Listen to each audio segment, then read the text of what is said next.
Yeah, the topic seems a little, maybe not very significant, because why would we care, among scientists at least, about Thomas Aquinas and intelligent design? So I should probably introduce the importance of the topic, right? I think that Thomas Aquinas is still an important author and theologian, philosopher for the church. And as some ecclesiastical authorities used to say over the centuries, Thomas Aquinas built the greatest synthesis of reason and faith in human history, okay? So he is an authority. I can't give you a better argument to justify this topic. And as you probably know, there was a lot of criticism on intelligent design coming from Thomistic circles. And at some point I started wondering, I'm not a Thomist myself, that's I have to probably say it, but that's my disclaimer, okay? But when I saw Thomists attacking intelligent design and at the same time accepting neo-Darwinism of this or other kind, I thought there is something wrong with this. I mean, it's strange even for Christian to have such a position, let alone a Thomist who is accepting apparently the whole classical philosophy and metaphysics and so on. So I decided to study this topic a little bit and present it in the form of the book, where I think I responded to the arguments of those guys who I will introduce later. But I would like to begin with my division of human knowledge, and knowledge I use with all the reservations the speakers before used. So it can be a belief or knowledge in a strict sense. I would divide the human knowledge into three levels: science, philosophy, and theology. Why do I begin with this? I think this is crucial to understand the relationship between intelligent design theory as a scientific theory and classical philosophy or Thomism or Aristotelian Thomistic tradition or classical metaphysics or philosophia perennis, eternal philosophy, whatever you call it. And my thinking is that as long as you stay on the position that philosophy and science are the same, you will never get this thing right. And there are guys who would claim that, I don't know, that science is just a part of philosophy. Of course, there are dozens of definitions of philosophy, theology, and science. I will introduce briefly the definitions that I think are relevant in this distinction, this particular context. And by science, I mean mostly natural science, exact sciences, or even some humanities. I would say history would be science also in this sense, but most of all, natural science. So by theology, I understand supernatural knowledge about God or the universe. So this is the knowledge that comes from the special revelation, like the Bible, the prophecies, some supernatural events. And this can apply to God. So the Bible tells us who God is, but it also tells us something about the universe. For example, the creation of the universe, how the universe is built in a sense that there are angels, says that there is some hierarchy of beings, that there is an invisible universe, and heaven and hell, and these kind of things. So these are supernaturally revealed. We cannot know it from studying nature alone, okay? By philosophy, I mean natural knowledge about God or the universe. So that's the knowledge that you can acquire by studying nature alone, but not in a scientific way, but in a philosophical way, which means that you perceive nature in a more general categories. You look at the universe, you look at the events around you, and in natural way you would draw some conclusions. For example, every effect has a cause. Yes, that's the philosophical statement about the universe that you draw by natural reasoning. You don't need a special revelation to know this. This is what we call philosophy in this context. And science is natural science, natural knowledge about the universe alone. Of course, I strongly believe that science cannot give us positive knowledge about God, so it can point to the unexplicable elements of the universe within naturalistic framework, but it cannot prove, let's say, God's existence, or it cannot prove that a miracle happened. Let me give you an example here. when there is a miraculous healing from cancer, let's say, you would say that science establishes two facts. There was an incurable disease at first, and this is scientific statement. We can say that this cancer will lead to death. It's lethal. And then there is another state of facts where the person is just healthy, okay? But science will not tell us what happened in between these two events. It can tell us, okay, according to current knowledge, scientific knowledge, we cannot know what has happened, that this person was about to die and now it's healthy. Then theology comes here and says, this was a miracle because there was a prayer, there was intercession of the saint, so we can say it was a supernatural work of God that healed the person, okay? But science will only tell us we cannot know by natural investigation what happened. And since creation is a supernatural event too, so science will only tell us that we cannot explain ultimately the origin of species, for example, the origin of the universe without philosophy or theology. Yes, it will tell us that all naturalistic explanations will ultimately fail. I mentioned, so that's just the very broad distinctions or division of the disciplines that will be necessary for understanding my later argument. I mentioned the Thomists who critique ID, and we have Stephen Barr or Mary George or Ed Feather, William Carroll, and there are many more of them, obviously. And they pulled out a set of arguments which I think are, by the way, contradictory. So one argument against ID would exclude other arguments. They come from different positions. So in my opinion, the Thomists never presented a coherent critique of ID from the Thomistic point of view. But they actually presented about 16 arguments that I found in the literature, and I respond to all of them in my book. Some of them are ID is God of the gaps type of argument, ID is an argument from ignorance, ID can be disproven in the future, ID is mechanistic, ID is creationism, ID is not scientific, ID is anti-metaphysical, ID implies interventionism, ID reduces God to merely one of natural causes, and so on. I respond to each of these arguments in a very detailed way in my book, but here I will just focus on two problems that I find in general in Thomistic approach to intelligent design. So I will not get into the details because you can read it in the book, and also it would be very, very difficult to do it here. But the two problems, I think, two more general problems are, first is the lack of distinction between science, in a sense of modern natural science, and philosophy, especially the so-called philosophy of nature. So this comes with the second problem, or this lack of distinction generates the second problem. They classify intelligent design theory as philosophy rather than science. So what they say is that we have two realms of knowledge, science and philosophy. Now, Darwinism is scientific, and they judge Darwinism according to scientific standards. Then they say ID is not science, it's philosophy. And they judge ID according to philosophical standards. That's why they say there is no teleology, there is no substantial form, there is no in ID, there is this mechanistic and so on. The problem is that if they, if they classify intelligent design as a scientific theory competing with Darwinism, they would have to judge intelligent design according to scientific standards. This means that they would apply exactly the same standards for Darwinism and intelligent design, and most of their critique would fall then, because it's based on the philosophical assumptions.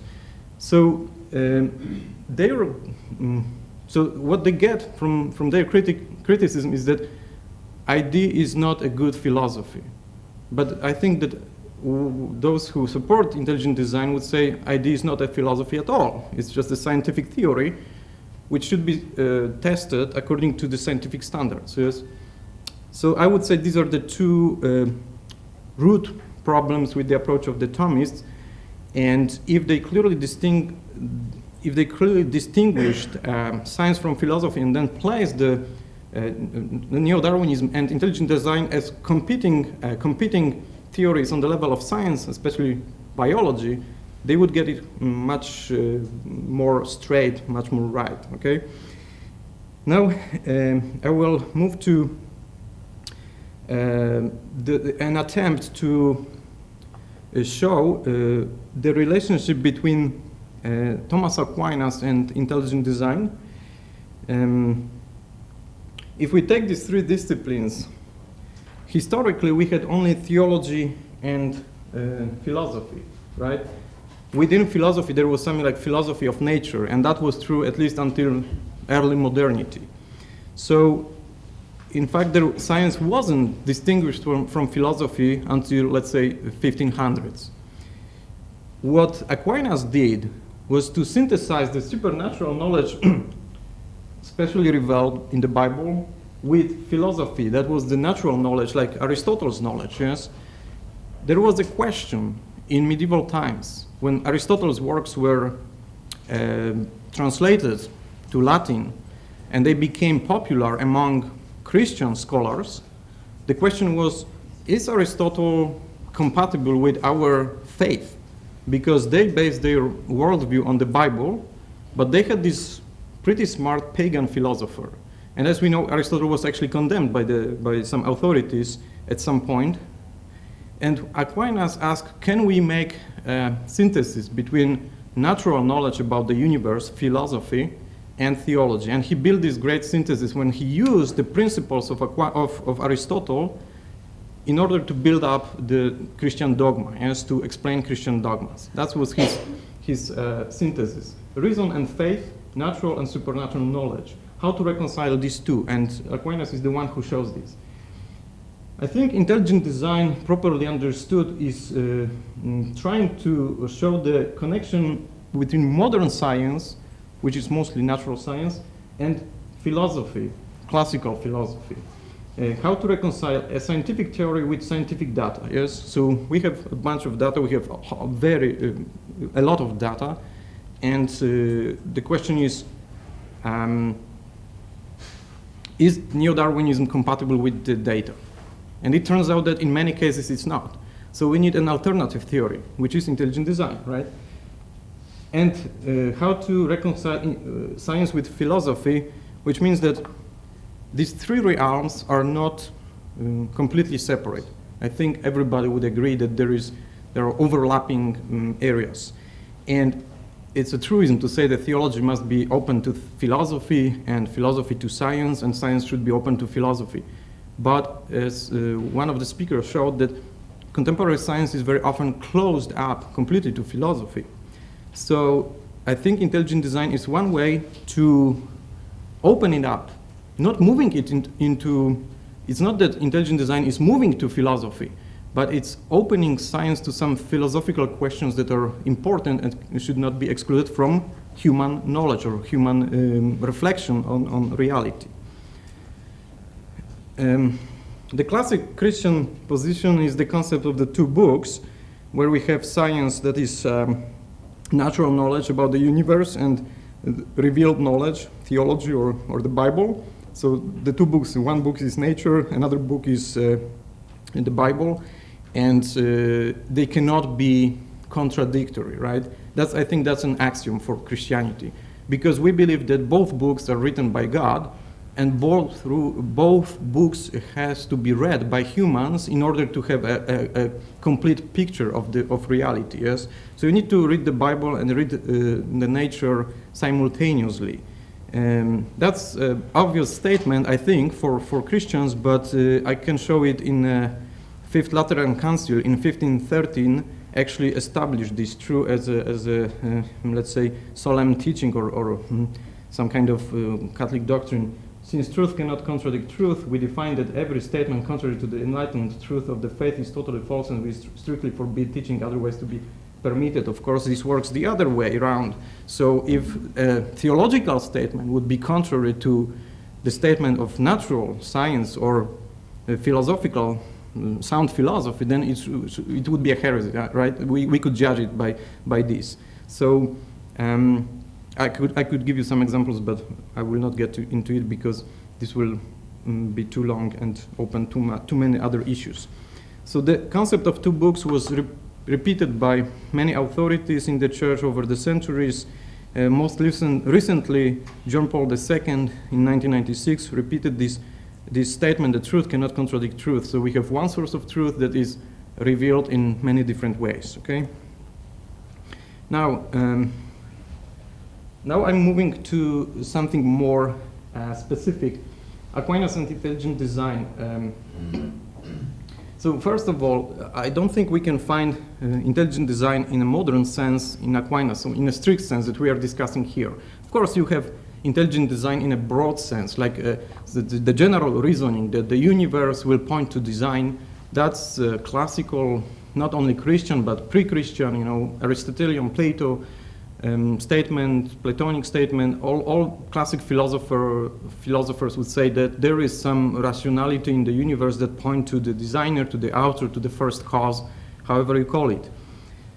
But obviously, since intelligent design is a new concept coming from modern science, advanced science, and I think only in advanced science you actually find the clear evidence of intelligent design in a way we are talking about, so you will not find a clearly stated intelligent design in Aquinas who didn't know modern science. However, we can show that intelligent design and Aquinas teachings are entirely compatible. That's the first thing. So you can have two statements that are not overlapping, or they are not the same, they are not identical, but at the same time they are not contradictory, right? You can have this kind of symbiosis. And secondly, I would say that they supplement each other, which means that they actually one needs the other, okay? So Aquinas needs intelligent design needs Aquinas in some sense on another level.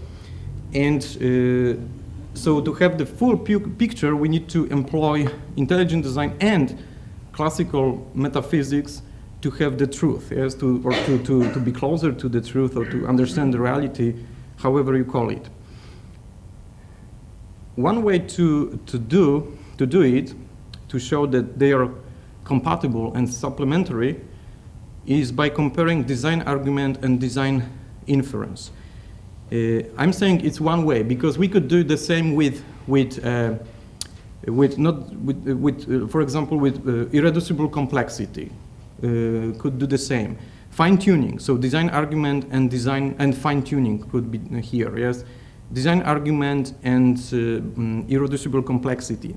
All of these things could work as a but I'm going here into one direction, so I'm narrowing down the possibilities, and I'm talking just about design argument and design inference because I think that's the best, actually, the best comparison, the best way how to show how they interact, okay? So first let's explain the notions, design argument versus design inference.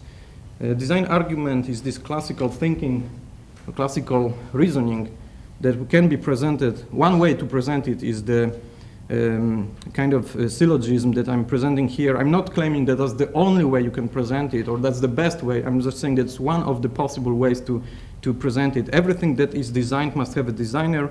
The universe is designed, therefore the designer of the universe exists, yes?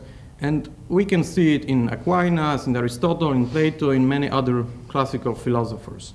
Now, William Dembski comes up with design inference, and actually this distinction comes from his works, design argument versus design inference. Everything that has certain characteristics indicating design is actually designed. Some elements in the natural world bear these characteristics, therefore some elements of the universe are designed, okay? And I think just by comparing these two syllogisms, you can already see where these two arguments take us, yes? The best or the closest argument in Aquinas, most similar Aquinas argument to intelligent design is his fifth way. I think all of you have heard about 5 Aquinas ways, right? Who has heard about the 5 ways of Aquinas, the 5 ways that take you from the universe to God, yes? So, or 5 how to say, arguments for God's existence, yes? He presents them in the Summa in the beginning. So the 5th way tells you that, so I will briefly introduce the 5th way, maybe that's important here. The 5th way tells you that in the universe we have things that act in a way that goes beyond their capacity. Yes, so things are ordered to some goals, to some actions. Yes, so the planets circulate, orbit the sun, and this causes many good events on the Earth or in the solar system, whatever. And then the second premise is that those things do not have cognition. They don't know what to do. Okay, they don't know that they should do this in order to achieve their goals. They are not conscious. Yes? They don't deliberately choose their movements. Therefore, there must be a mind that gave them their movements, their order, and so on. Yes, that's the principle of the fifth way. And so Aquinas shows that observing nature in a philosophical way, that is by applying to nature the principles of classical metaphysics, we come to the conclusion that there must be a designer of the universe who is God. In design inference, we use scientific method, abduction, deduction, statistic, experiments, to show that some biological structures are designed. Yes? So it doesn't take us to God, to the personal God, but it's definitely taking us from, it adds the third factor. Besides matter and energy, we have also reason or intellect, yes, that must be in play in order to have the universe, or to explain some structures present in the universe. Okay, so I would say that Aquinas' fifth way takes us further, but it also begins with more general statements. Yes, it takes us to God because it's based on general appearances of the universe. Yes, general claims that all things act beyond their capacity. That's why you have a designer. But in design inference, we say less, but in a more conclusive way, or in a more specific way, or in more demonstrative way, I would say. So you have actually evidence that, let's say, biological structures have not only complexity, but also independent pattern. Yes, as William Dembski says, that there is an independent pattern that matches something in our intellect, some idea in our intellect. Therefore, they must be designed. So we don't come to the personal creator, but we actually come to is time? Okay.